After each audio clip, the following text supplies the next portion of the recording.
that is beckoning from beyond. You'll be able to see this. And I think I mentioned it before, but I'll just mention it again.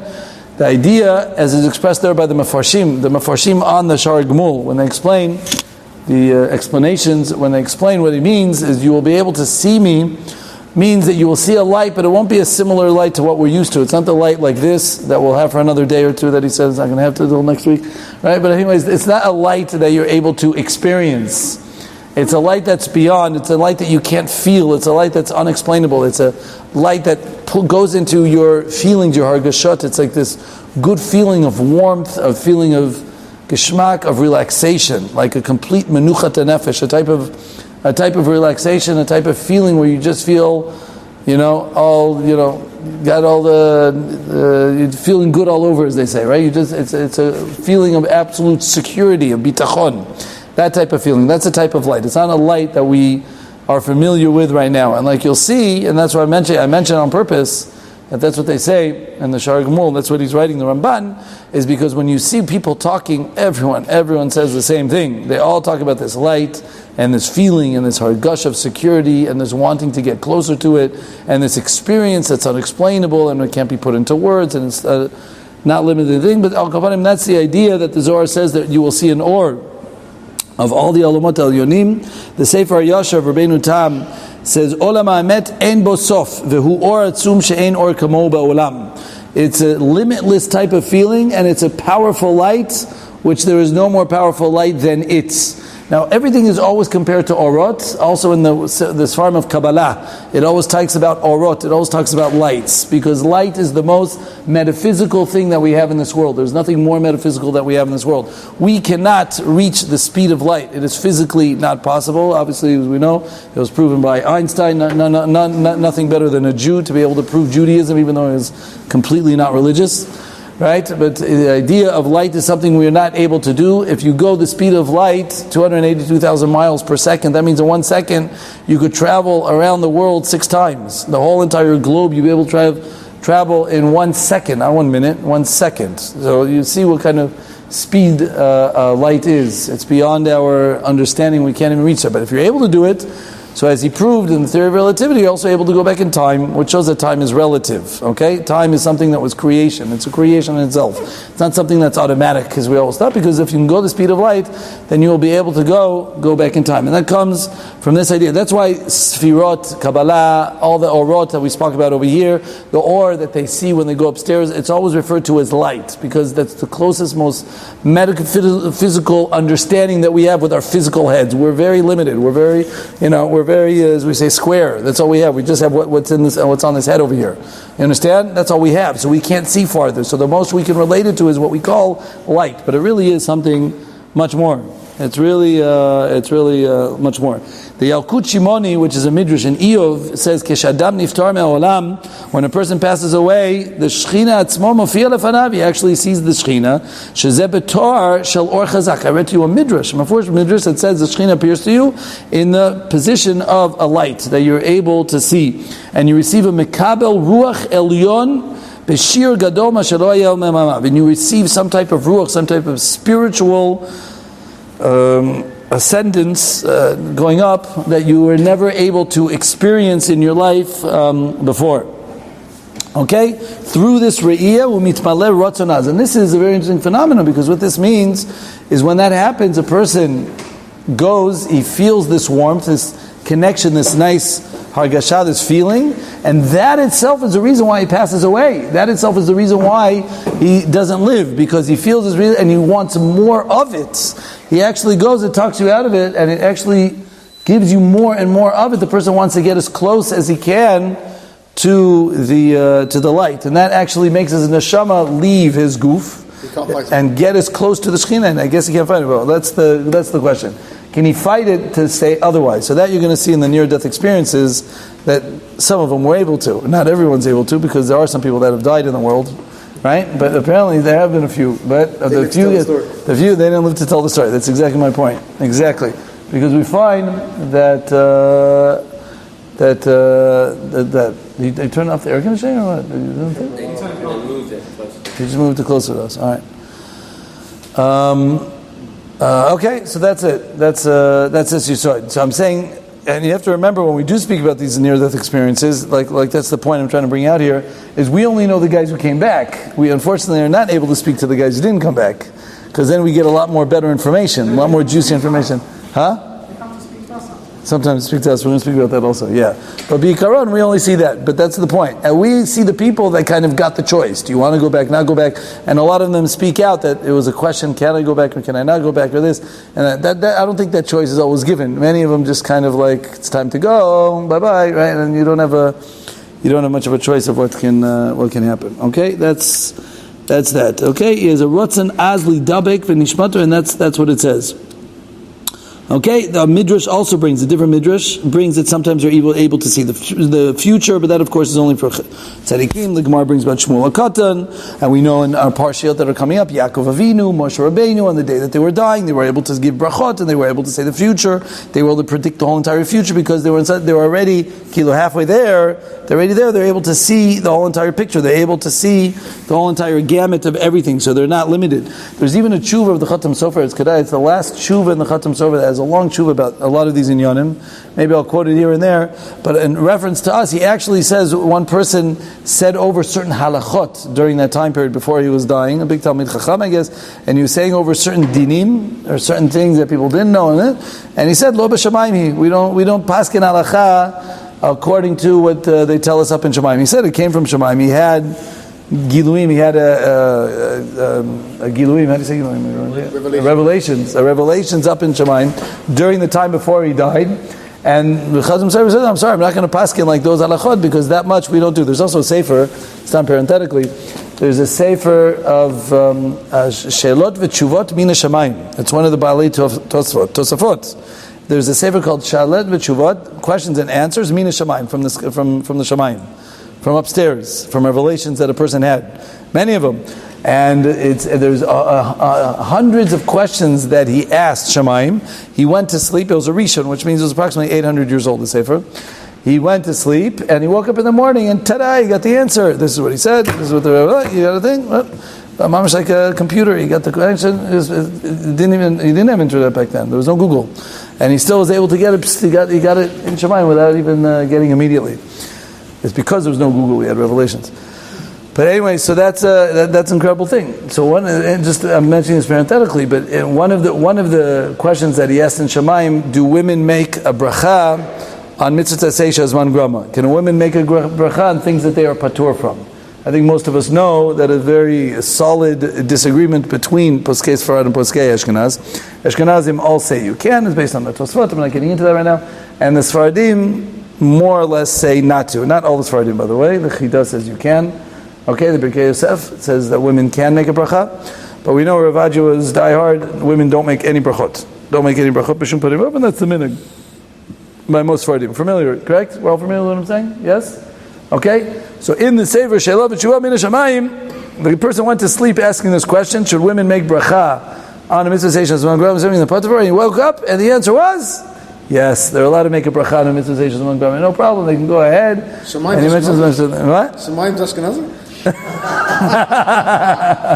How could I catch it in? Right here. That's good. I'm not Ashkenazi. I could have catch Rav Aji wouldn't let go by, right? So he has a whole tshuva there, Rav Aji, a second tshuva after the sefer thing, a whole separate tshuva, about 10 pages, saying that we don't paskin a word from the sefer. It's loy b'shamayim, and he goes into the whole idea of loy b'shamayim. We don't paskin al pi giluim and shamayim and those things. You don't paskin. You paskin about what's downstairs, and downstairs is the Sephardi psak. I mean, it's whatever the psak comes out is supposed to be, right? That's what he says, and therefore he says you can't use as any type of proof. Al Kapanim, that's an idea that we don't do things, but there are very strong giluyim that a person can go through during that time. A couple more quick things that happens to a person b'shat mitato is like this. It's brought down in the Zohar and the Midrash in this week's parsha. Chai Yisar, because we had a few. It's always funny. It's called Chai Yisar, the life of Sarah, and there's the most deaths in this parsha than any other parsha. Right? We have Avram, Sarah, and what's his name, and Yishmael. All of them died in this parsha. So there's a lot of death in Yonim in this week's parsha. At tzadikim olichim otam misham l'schar miyuad lo be'olam haba. It says that afterwards the tzaddikim go to Olam haba, and the Vilna Gaon writes like this: before a person dies, he sees the Shechina. Im zocher If he's zocheh, ein shechina mistaleket me'etzlo, then the shechina sticks by him, and he doesn't get scared, and it's a good feeling, and he sticks with that good feeling until he goes straight to where he's supposed to go. And he says, tzedek lefanav yalech v'yasem derech l'pa'amav. Things will be okay for him. As opposed to the rasha, someone who's a rasha, even though he does see the shechina, meaning he will see the or, which I think is a very important point, because sometimes we're going to have a lot of near-death experiences. Not everybody was a tzaddik, right? Not every single one of these people that had them a tzaddik, but they still saw the light. They still saw the Zohar. And it's Meforsh and the Gaon and the Midrash and the Zohar that they also see the Shekhinah. They also see it. But the only thing is, it doesn't last very long, because soon afterwards, they start shivering and they start sweating, and things start getting scary. Shomim ech she'ba'im le'rot ha'shechina she'mardu bo. And after they see the Shekhinah, they see, oh, I rebelled against this Shekhinah, I'm in big trouble. And then they start feeling a tremendous intrepidation, a real fear. Like I said, they could sweat, they could shake, it could be a real panic of what it is, whether it's physically or metaphysically, it could be both. Okay? Now in this case, it actually says, okay, Midrash Shachotah, I'm going all, Aderes Eliyahu is the Goen, the Midrash Rabbi and Chaisar. Bekitzer, they say over here in this case, like the previous case I told you by tzaddikim, they see it and they want to go, and it's a good feeling. And the Lashon of the Midrash is, it's like taking a hairnet of milk. It's a good feeling. It's soothing. It's relaxing. It's good, and you want to go there, etc., etc. But by the Rishayim, like I said, even though they see the Shekhinah, but that itself in the beginning is yummy, but then it turns into being very difficult, and they start resisting, not wanting to. Ad Kedei Kach, it says they close their eyes and then open their eyes. He closes his eyes and opens his eyes. Okay. I left the Shulchan Aruch right next to my seat. Can you give me the Shulchan Aruch? Don't mind? Okay. He closes his eyes and opens his eyes, etc. It says to the extent that he's trying to run away from this fear of trying to. Is there anywhere to turn? Is there any way to run away? And that's the lashon. V'im chas v'shalom rashu afal pi shemuchrach lirot hashchina. Now he has to see the shechina. Mikom makom hashchina mistaleket tekef. The shechina runs, eventually leaves, and then the malach hamavid comes in. The malach hamavid comes in. V'yotzat kepiturei pepi aveshet. It comes out. There's a few different explanations. He says pi aveshet, like it comes out, like pulling out a big thing out of your esophagus, which is obviously not so comfortable. If you don't know what I'm talking about, ask your wife when she gave birth what she felt like. Okay, that's one example. But a similar example that they talk about is when you have kutzim, thistles that are inside of a fleece, of a tzemer. It's like trying to undo it. It's like very sticky and things are coming off and it's very uncomfortable and things don't flow. And that's the descriptions that are given to the neshama of a rasha when it's leaving its goof. It's incredibly painful. Okay, because the person has to experience a extracting of his wanting to be part of the goof. The Bali Musar, that's how they always explain. They speak about this very often, the Bali Musar. The Siftei Chaim speaks about it a lot, and others from the Rav Dessler speaks about it all the time, because he's so attached to his body that he doesn't want to leave. And the more, and he's being pulled out here, and pulled out here, and pulled out here, and it's incredibly painful, because it's being pulled out inch by inch, piece by piece, until eventually it's done, but it's done in a very difficult and uncomfortable way, as opposed to by a tzaddik, it kind of just flows, it just kind of extracts, it just kind of leaves in a very peaceful and loving way. You follow? So that's it's a little bit of an incentive to be a tzaddik. What? That's why they shake it before they go. Shake what? The body shakes. Sometimes, yeah, not always, but yeah, sometimes. Still, they move about. That's right. Yeah, that's right. 100%. One halacha that applies based on this is we find in Siman Shin Lamed Tet. Over here, Shin Lamed Tet talks about a person who's dying. It gives a whole list of halachot that you're not supposed to do or you are supposed to do. Okay? What you are supposed to do and not supposed to do. Two things. And over here it brings down a goses is kechai, and you're not allowed to touch him. You're not allowed to do anything. You don't even, you're not supposed to sach him, you're not supposed to touch him, you're not supposed to close up any nekavim, etc.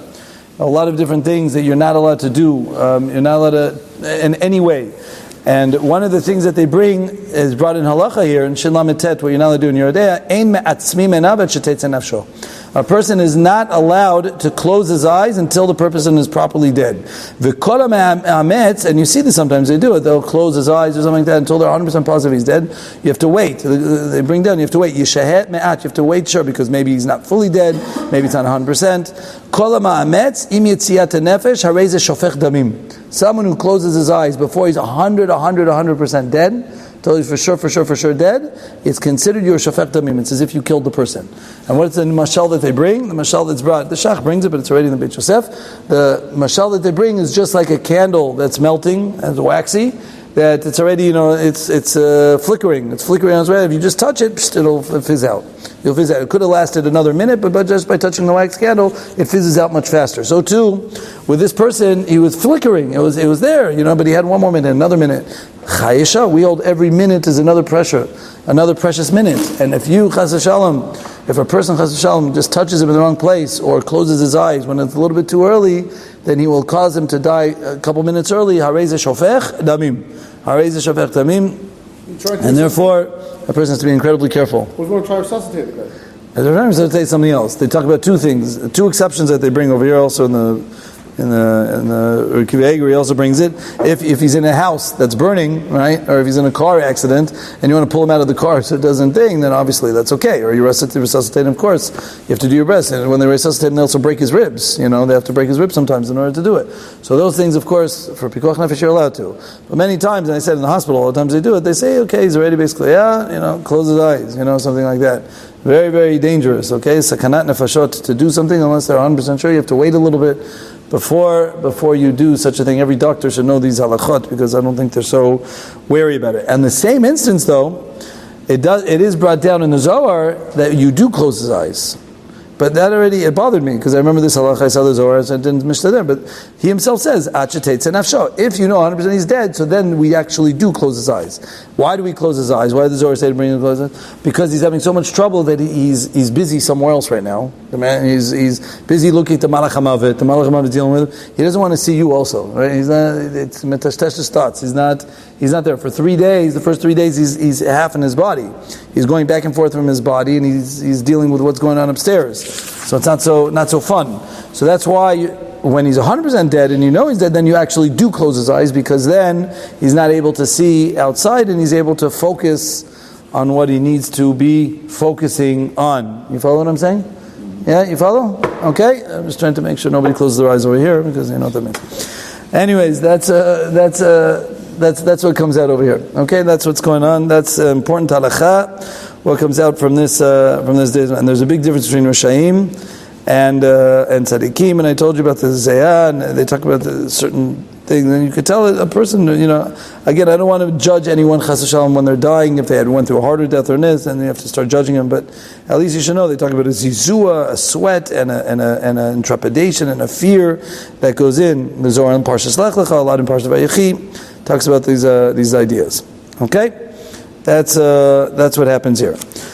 On a similar note, if we're speaking out a couple of halachot, and with this I'll finish this this piece over here. The schut of what's the schut of being able to see the Shekhinah is a couple things that's brought in halacha. Okay, it's kedai to know there's a couple things. How are you zochet to see the Pnei Shekhinah when you die? When a person dies, how is he zochet to see the Pnei? Where does he get the schut to be on the good side of the fence and not the bad side? So one of the big things that's brought down in the Midrash Shocher Tov, Shani b'tzedek echazeh panecha. How do I see it? By tzedakah. When I give tzedakah, person gives a proper amount of tzedakah, you'll be able to see the image of a Kadosh Baruch Hu. You'll be able to see the Shekhinah. What Moshe Rabbeinu himself was not able to see. Moshe Rabbeinu reached 49 levels of Kedusha. Seeing the Shekhinah is number 50, which he wasn't able to get to. Number 50. The Shar Chamishim, which he was able to get to, he's able to see the Or, which the Derech Hashem, the Ramchal, speaks about being able to see the Or of Shekhinah, and that Dafka comes by giving tzedakah. Then you're able to reach that level of understanding. That's A. B, a second way of doing it is brought in the Mishnah Berurah. The Mishnah Berurah in Siman Tzadi Hey. In Siman Tzadi Hey, brings down Siv Katan Hey, if you want to look. Siman Tzadi Hey, Siv Katan Hey. And he brings it, it's based on the Arizal, you should know, but he brings a halacha. I'm quoting Mishnah Berurah, so at least you know it's halacha. If I quote Arizal, he says that's what Mekubalim. Mishnah Berurah quotes this. Mi she'eno otzem einav bet tefillah, during Shmona Esrei, if one does not close his eyes, or he's looking in the siddur. Okay, those are the two heterim according to the Ari. You have to or close your eyes during Shemona Esrei, and of course, if you don't know it by heart, you're allowed to look in the siddur. As opposed to someone who does not do one of those two things, meaning when he's davening, you ever see someone like this or whatever, and then in the middle of Shemona Esrei, I've been asked this question before because you speak out the halachot that a person you're not allowed to walk. If a person's in the middle of Shemona Esrei, you're not allowed to walk back within his 4 amot, right? We're all familiar with that halacha, right? If someone's standing behind you and someone's here, you're not allowed to walk back to that person. You're not allowed to walk back. So I've been asked, what if the guy's like this and he's like this? And, he's not davening. Can I just walk in the shechina? There's no shechina there. Don't give me any shechina shmina. Right? That's the halacha is you can't, though. You can't. Even if the guy's facing out, you're still not allowed to. But if a person does do that, Meforsh and Arizal and Prat Mishabura, I told you, if it was just a Ari, I'm not sure if I would have quoted it. Mishabura says, la halacha, that a person doesn't look in a siddur or his eyes are not closed, he's not zochet to see pnei hashchina b'shat mitato. That's the Lashon Mishabura. He's not able to see, I'm reading you the words, Ele einav meshutatot l'kol ever, eino zochet lirot pnei hashchina b'tzet nafsho. Okay? It's an important halacha that we want us to know. I'm sorry, you want to say something, Yeshua? No?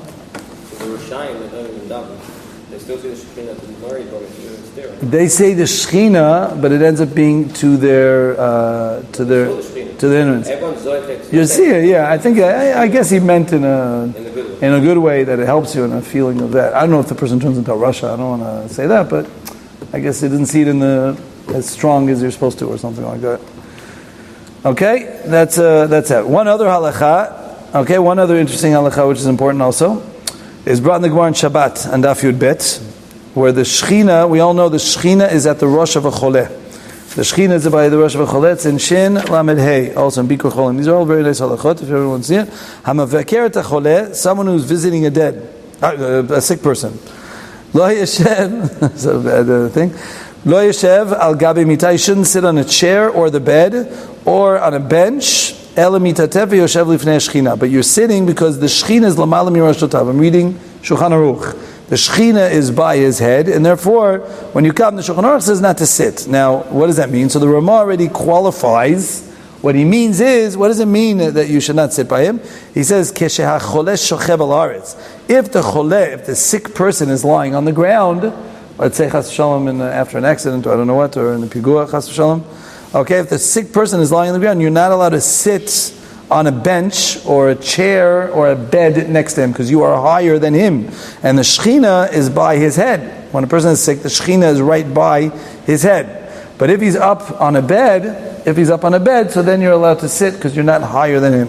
B'kitzur, when a person's sick, you're never allowed to be above him. You can't be on a higher spot. If he's on a low bed, you can't go on a higher spot. You have to be at least level to him because mamish, the Shechina, is sitting by him. And on that we have a nafkamina because it is brought in the Zohar also that only applies by someone who's a tzaddik. Now tzaddik is everyone in this room also, but it means as opposed to a rasha. Someone who's a rasha, someone who's not a good person, something like that, he does not have the Shechina by him when he is sick. She'ein l'rasha Shechina zu.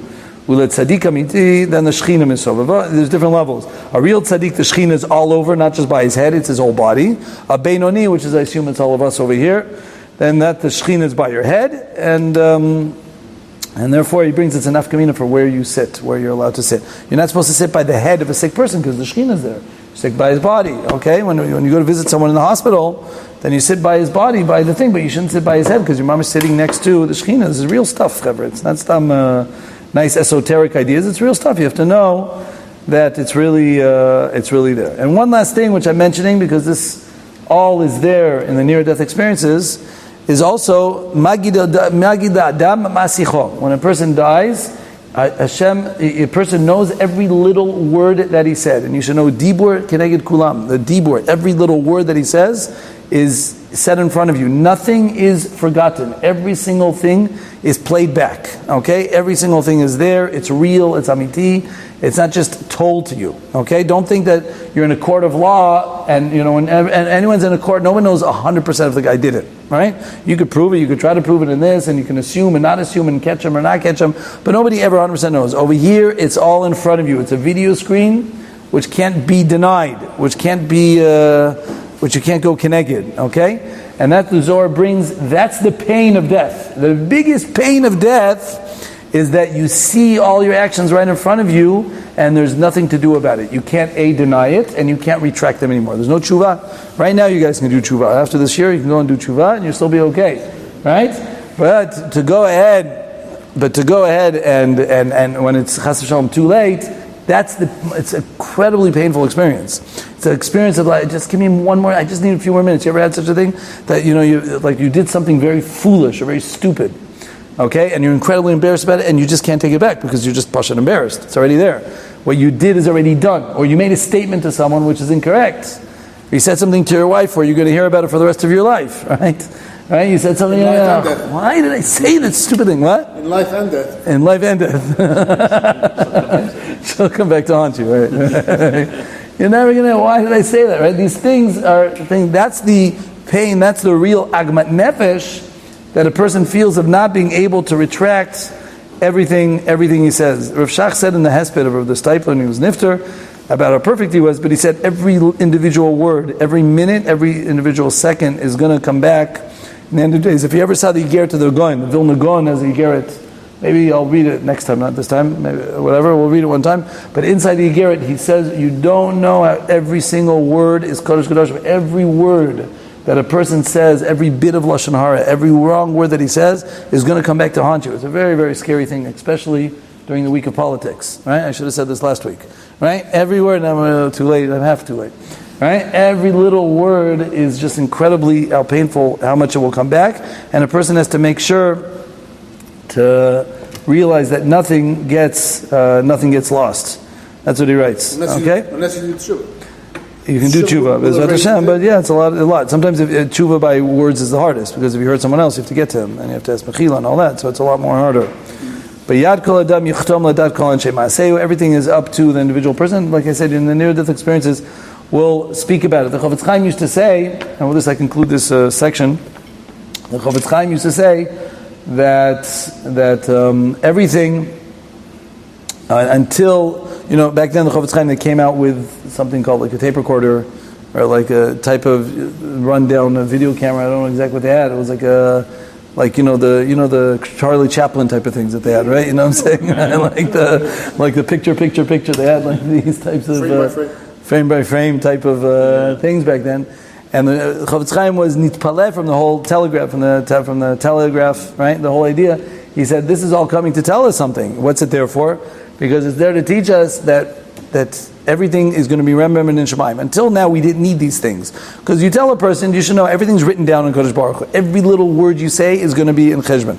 Every little thing you do is going to be up in Shemaim. Every picture that you did. And a person said, I'm a Kabel. You tell me the Rabbanim say it, we're a Kabel. What the Rabbanim say. If the rabbis say to do something, we listen to them. The rabbis say to vote someone, we vote something. Nowadays, things have changed. Right? Not everybody always listens to everything, or believes that it could be really true. Is it really like that, etc.? Not everyone always believes it. So we need a handicap. We need a wheelchair.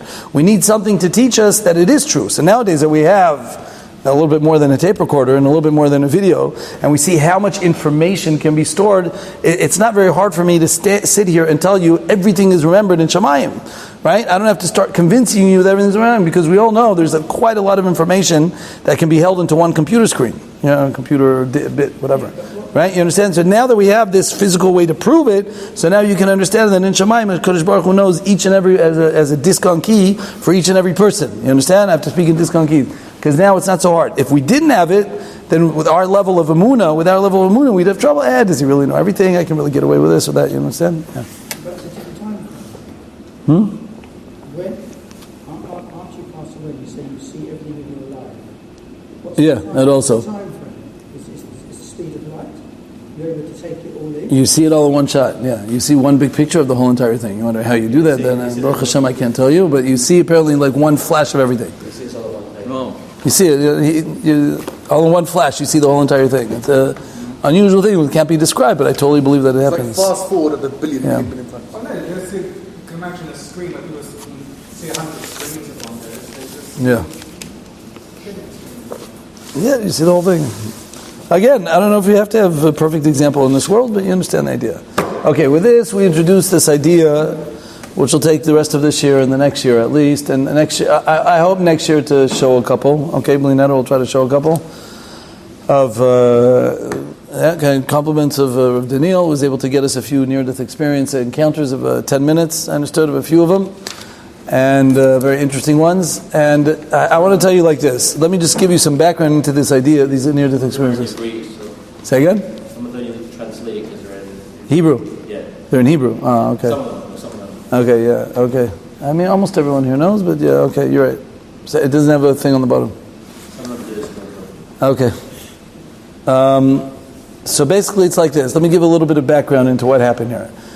Near-death experiences, I think most of us are already familiar with. Okay, basically what happens is, and it's obviously recent phenomenon because of the technology that we have these days, we have the idea that a person can die, literally die, his body is cold, he's not getting any oxygen to his brain. It could last for a good number of 18 minutes before they can bring him back. If it lasts too long, obviously he'll be brain dead, and it won't be very helpful to bring him back. You can bring him back, but it's not very thing.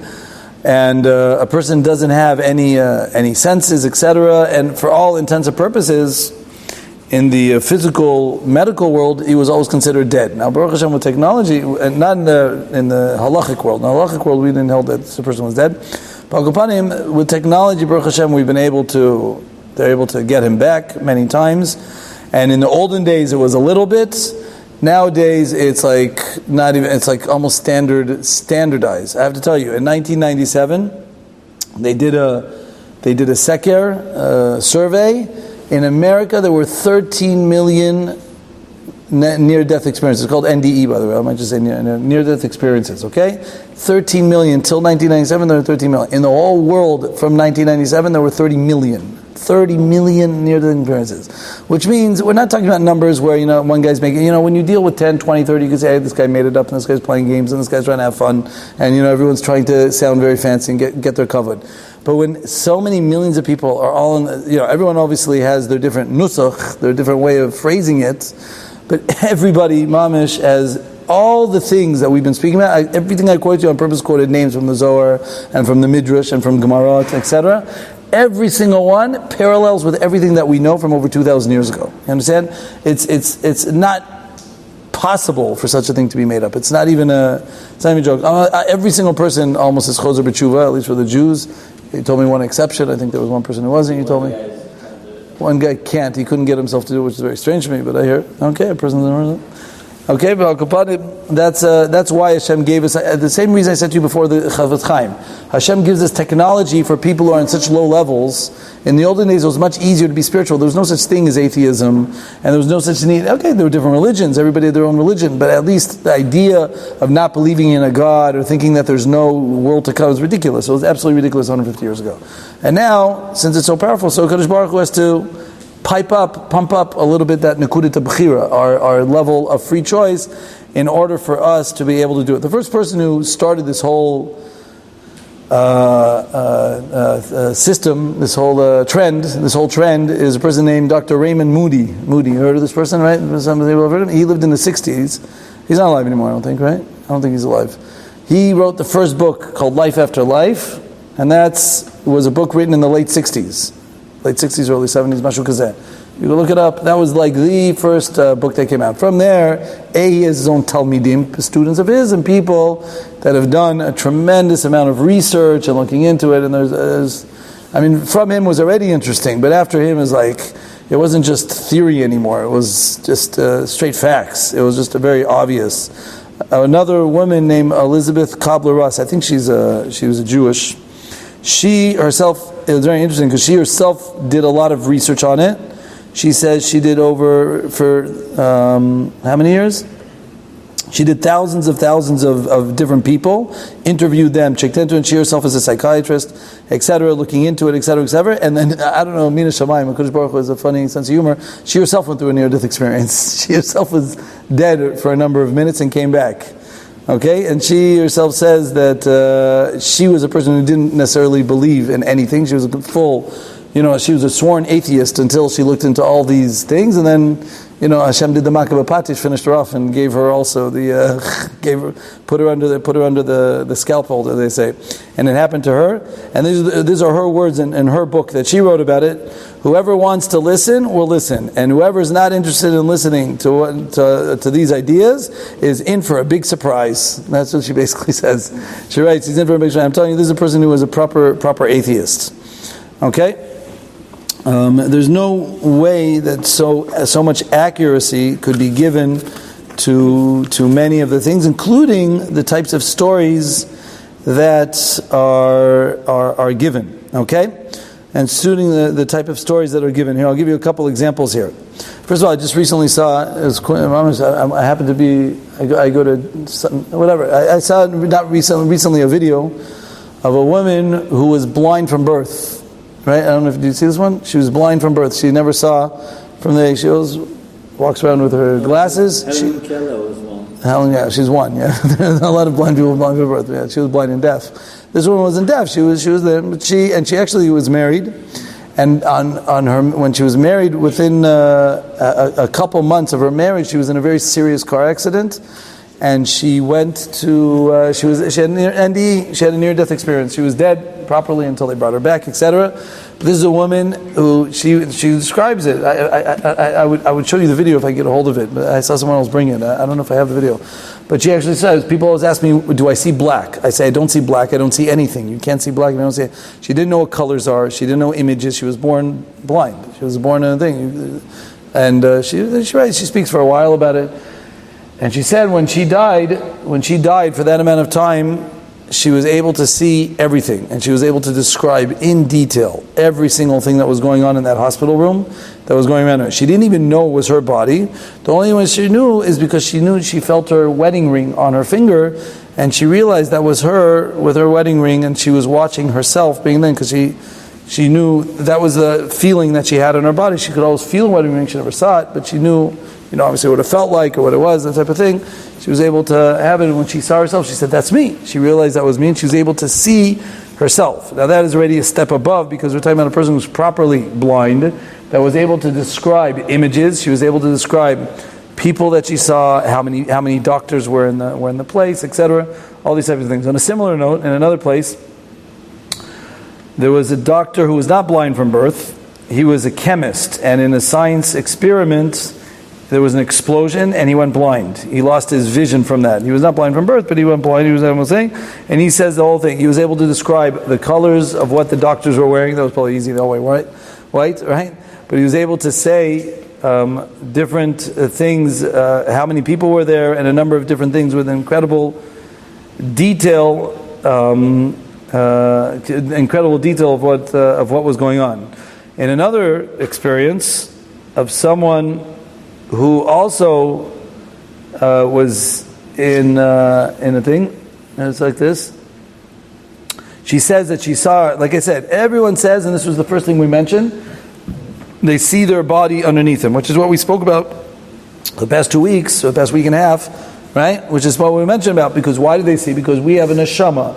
The neshama goes up with the ruach, which is your tzelem, which goes above of the body and is able to see the physical body, which still has a little bit of a nefesh, it still has a bit of life. We mentioned the first 3 days after death that the body and the spirit are still connected. It doesn't just fly up to Shemayim and forgets about you, about the person. It takes 3 days till he decides that it's all over. Once the person sees his body decomposing, so then he gives up. And then he only stays around the house for 7 days during the Shiva, during the 7 days. But the first 3 days he's still around. So too all these people, every single person, everyone, I don't know if there was one that didn't say this, every single one says, immediately it's like a boom, boom, and all of a sudden, they're looking downstairs. They see, they're flying up in Shamayim, and they're able to see, or they're able to be right on top of the goof, and they're able to describe everything. There was one woman who was able to say, that she was able to describe in detail. She told her sister, and when she came back, she said, she told her sister where she was sitting in the waiting room, and how much she was crying, and she was with tissues, and she was able to say, she said her brother was over here, her sister was here. She was able to tell her in the waiting room where everybody was. Because, she was taking a tour around the hospital. She was all right. She was flying all over the place. You understand? She was able to be totally meshichwar. But they all speak about this idea of being above of being above their body, and they're able to see it, but conscience how they're able to be there, okay, and able to see everything. What I mean to say by these examples, you could say that, they must have read the book. They probably read Raymond Moody's book, right? And then they died, and they said over stories about it. But this is not replaceable. This is not something you can make up. They were able to describe. She told her sister what she was wearing. You understand? She told her sister what she was wearing, and then when she was sitting in the waiting room, etc., and how much she was crying. She saw her bawling and everything like that, etc., etc. So it was obviously we know where it comes from. Another example: a woman says, "I know that I'm dead, but I knew I was dead." But I couldn't do anything about it, and I was trying to call out to the people around me, I'm okay, I'm here, don't worry, I'm here, and nobody heard me. Nobody was able to hear me. She was calling out to the people underneath her, trying to tell her that I'm here, and I see everybody upset, and everyone seems to be a little bit disappointed in the fact that I'm dead. Baruch Hashem, right? Right? And she said I was able to see my body on the table, and I saw all the doctors giving up on me also. I'm going to be finished in about 2 more minutes. That's it. 2 more stories and we're finished. I saw my doctors giving up on me. I was very depressed. I was very upset. I didn't want to die. And then she says, I saw an orkeha. I saw a pale light. Now that a little bit connects with what I was talking about before. Okay? Because I told you, everyone sees this light.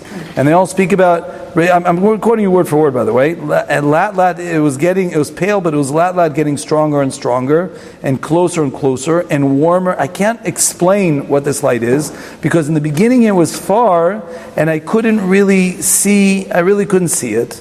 And I couldn't see my body. And then it started getting closer until it started surrounding me. And it got very strong. So I started getting confused. I didn't know. I wasn't able to see my body anymore because I was surrounded by this powerful light. It's a light that I can't really describe, but it's just, you have to understand.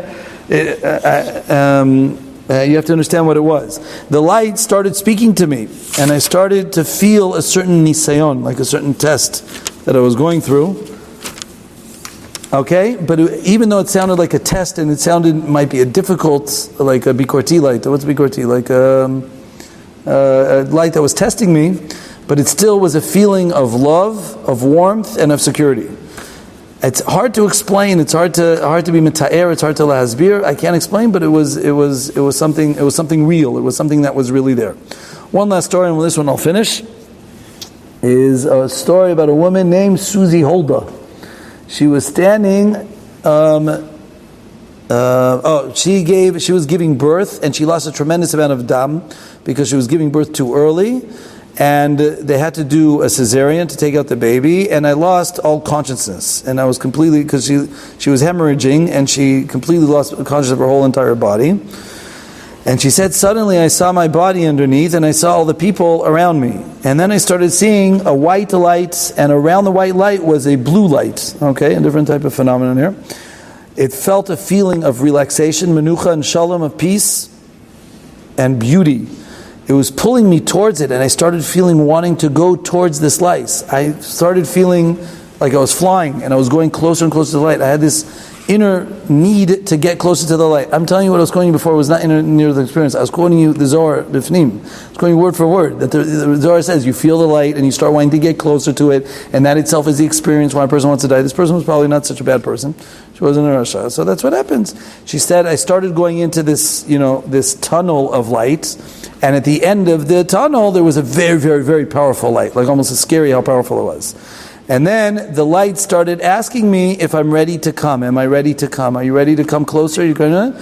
But she started thinking, but I'm not ready to come. I don't want to leave my 3-year-old baby. She had another baby also that she just gave birth to, but she had a little baby also, and she said, I have a 3-year-old baby. She didn't want to leave, and she didn't know what to do, but she was actually being given the option to know what to do. On one side, she wanted to go, but she started getting scared. I think, and she said, in the end of the day, I was given a choice, and in the end of the day, suddenly she felt herself come back to her body. Suddenly, boom, she came back to her body. Most of the people, when they explain themselves coming back, it's incredibly painful, because you're so light and easygoing, everything's fantastic, and then suddenly you're back into this heavy, annoying, physical, limited body. It's like, like you lost all that fantastic feeling. You understand? It's usually a very difficult and heavy, annoying feeling, which I'm assuming, I didn't see them, but I assume they'll speak about it over here. But that's also, and this woman writes, and this will finish basically, she says, if people knew what death was like, you wouldn't be so scared of death. She said if you have this feeling of what type of beauty and what type of feeling it is, you wouldn't be so scared of death. Now, again, I will end with this. You have to know, she didn't finish death. She didn't get to see the end of the tunnel. She came back. Maybe if she went to the end, she would have been a little bit more scared. You know what I'm saying? I'm not saying to be scared of death. That's not my point. But I'm trying to say that you have to realize with all these things that we know the people that came back. We don't know the people that didn't came back, what type of agmat nefesh or what type of tzara that they had to go to. But Bezrat Hashem, it should be a chizuk for going. Bli Neto, I'll finish a few more stories next time, at the beginning of the next year. We'll make parallels to what we do, and Bli Neto, we'll see a few near-death experiences. I have one question. Okay.